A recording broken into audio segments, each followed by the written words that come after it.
Hello friends, चलिए start करते हैं। आज से हम लोग लीगल अवेयरनेस की क्लासेस लेंगे। ये क्लासेस आपके law entrance exams, DULLB, CUTPG और अदर एग्ज़ाम्स के लिए बेनिफिशियल हैं। इसके साथ ही आप नॉलेज के लिए भी पढ़ सकते हैं। तो बेसिक से स्टार्ट करेंगे। आज पहली क्लास है, तो चलिए स्टार्ट करते हैं।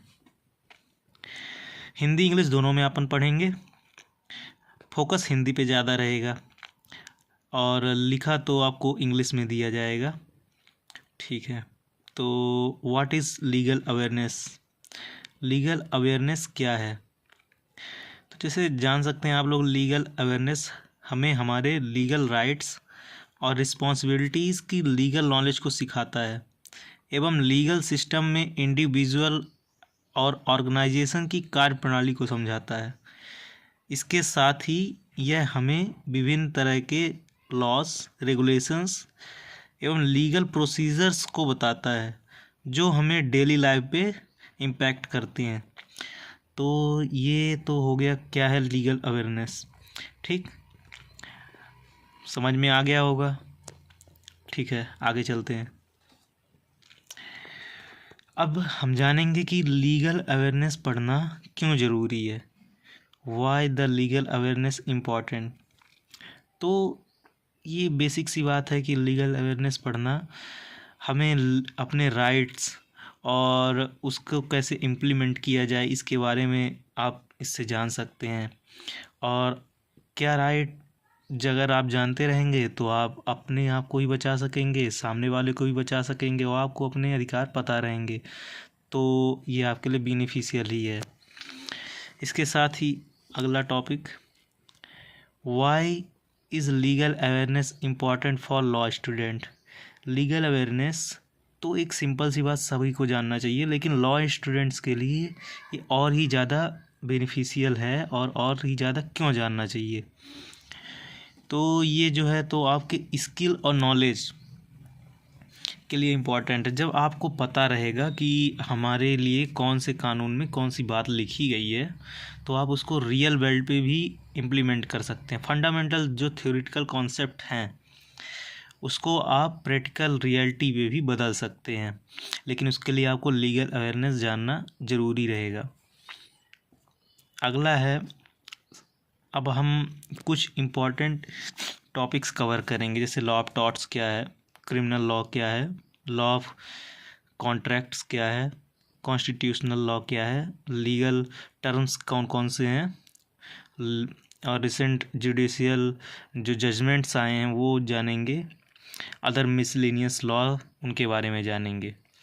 ठीक, तो ये law of torts, criminal law, law of contract और कॉन्स्टिट्यूशनल लॉ, और ये तो आज हम कवर करेंगे इस वीडियो में। बाकी लीगल टर्म्स हम हर क्लास में आगे आपको बताते चलेंगे, और जुडिशियल जो नए जुडिशियल प्रोनाउंसमेंट्स हुए हैं तो वो भी आपको आगे बताते चलेंगे। इसके साथ ही मिसलेनियस लॉ भी आज ही कवर करेंगे। चलिए ठीक है, आगे चलते हैं। तो सबसे पहले लॉ ऑफ टॉर्ट्स। तो बेसिक से अभी जानते हैं कि लॉ ऑफ टॉर्ट का बेसिक, तो बेसिक रूप में अगर हम आपको बताएं तो लॉ ऑफ टॉर्ट्स जैसे आप क्या है कि जैसे आपने बिना परमिशन के किसी भी व्यक्ति की किसी वस्तु का उपयोग किया। ठीक, जैसे आपने गए अपने दोस्त की पेन ली और उसका उपयोग किया, या फिर बिना किसी के परमिशन के उसके बगीचे से फूल तोड़ लिया। तो ये लॉ ऑफ टॉर्ट्स ये बेसिकली इंग्लैंड के कानून से लिया गया है और ये एक तरह का अपराध है। ठीक है, अगला जो टर्म है क्रिमिनल लॉ।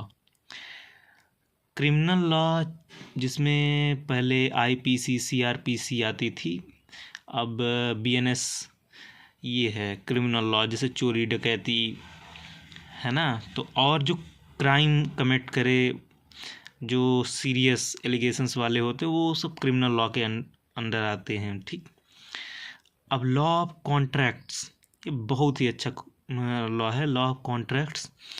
इसके अंदर जैसे आपने कोई वस्तु खरीदी, जैसे आपने पेन लिया तो पेन आपने जब लिया तो आप हुए क्रेता, और जो पेन बेचा वो है विक्रेता, मतलब सेलर और बायर के बीच में एक तरह का कॉन्ट्रैक्ट फॉर्म हो चुका है।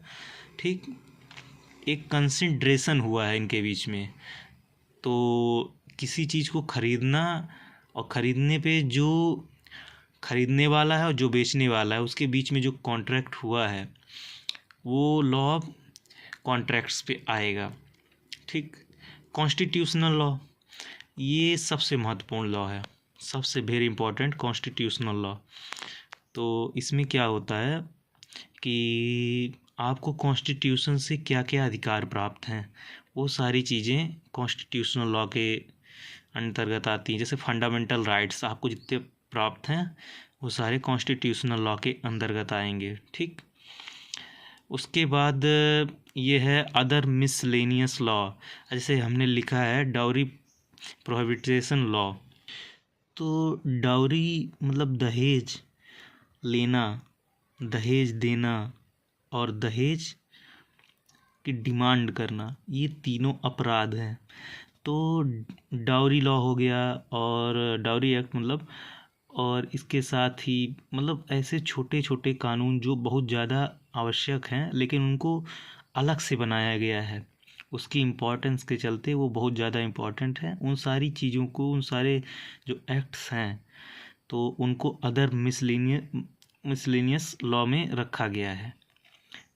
ये छोटे छोटे होते हैं लेकिन बहुत ज़्यादा इनका इम्पोर्टेंस होता है। ठीक है, तो आज की क्लास में इतना ही।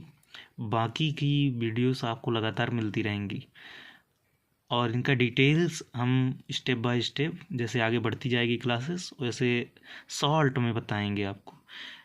ठीक, बेसिक्स तो आपको समझ में आ गया, जैसे लॉ ऑफ टॉर्ट्स क्या है। ठीक, बिना परमिशन किसी की संपत्ति को उपयोग में लेना वो इसमें आएगा। क्रिमिनल लॉ, ठीक, चोरी डकैती, आईपीसी, सीआरपीसी, बीएनएस, ये सारे इसमें आएंगे। लॉ ऑफ कॉन्ट्रैक्ट्स, इसमें कंसिडरेशन बिटवीन सेलर और बायर, ठीक है, इसमें ये आएगा। और कॉन्स्टिट्यूशनल लॉ, फंडामेंटल राइट्स और मिसलेनियस लॉ, डॉरी, ये दहेज वगैरह, ये जो बहुत ज़्यादा इम्पोर्टेंट होते हैं लेकिन वो अलग से बनाए जाते हैं, छोटे होते हैं लेकिन उपयोग में ज़्यादा होते हैं। ठीक है, तो ये है। ठीक, थैंक यू।